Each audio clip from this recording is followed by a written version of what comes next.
Ok, estoy en este Subaru XB 2014 con solo 55.200 kilómetros y presenta un ruido extraño al girar el volante hacia la izquierda.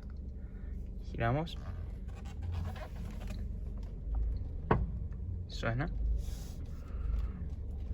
Posición 0 a la derecha. Y no suena nada. Vuelvo a la izquierda. 0. Suena. Suena como por acá arriba. Por arriba.